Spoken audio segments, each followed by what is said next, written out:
ಚಳಿಗೆ ಖಾರವಾಗಿರೋದು ಏನಾರ ತಿನ್ನಬೇಕು ಅಂತ ಅನ್ನಿಸ್ತಿದೆಯಾ? ಹಾಗಿದ್ರೆ ಈ ಥರ ಸ್ಟ್ರೀಟ್ ಸ್ಟೈಲಲ್ಲಿ ಮಾಡೋ ಎಗ್ ರೈಸ್ ರೆಸಿಪಿನ ಒಂದ್ಸತಿ ಟ್ರೈ ಮಾಡಿ ನೋಡಿ. ಲಿಟ್ರಲಿ ಸೂಪರಾಗಿರುತ್ತೆ.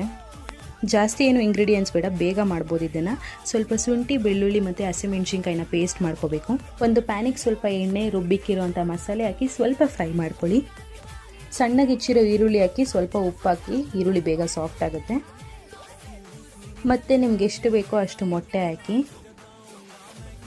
ಎಲ್ಲ ಚೆನ್ನಾಗಿ ಮಿಕ್ಸ್ ಮಾಡ್ಕೋಬೇಕು. ಸ್ವಲ್ಪ ಪೆಪ್ಪರ್ ಪೌಡರ್, ಗರಂ ಮಸಾಲ ಮತ್ತು ಜೀರಾ ಪೌಡರ್ ಹಾಕಿ ಮಿಕ್ಸ್ ಮಾಡ್ಕೊಳ್ಳಿ. ಇದಕ್ಕೆ ರೈಸ್ ಹಾಕಿ ಚೆನ್ನಾಗಿ ರೋಸ್ಟ್ ಮಾಡಬೇಕು. ರೋಸ್ಟ್ ಮಾಡಿದ್ರೇ ನಿಮಗೆ ಟೇಸ್ಟ್ ತುಂಬ ಚೆನ್ನಾಗಿರುತ್ತೆ.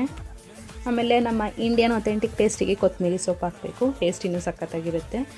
ವೈಟ್ ರೈಸ್ ರೆಡಿ ಇದ್ದರೆ 10 ನಿಮಿಷದಲ್ಲಿ ರೆಸಿಪಿ ಮಾಡ್ಬೋದು. ಜೊತೆಗೆ ಕಬಾಬ್ ಅಥವಾ ಯಾವ್ದಾದ್ರು ಚಿಕನ್ ಗ್ರೇವಿ, ಪೆಪ್ಪರ್ ಡ್ರೈ ಇದ್ದರೆ ಇನ್ನೂ ಸೂಪರಾಗಿರುತ್ತೆ.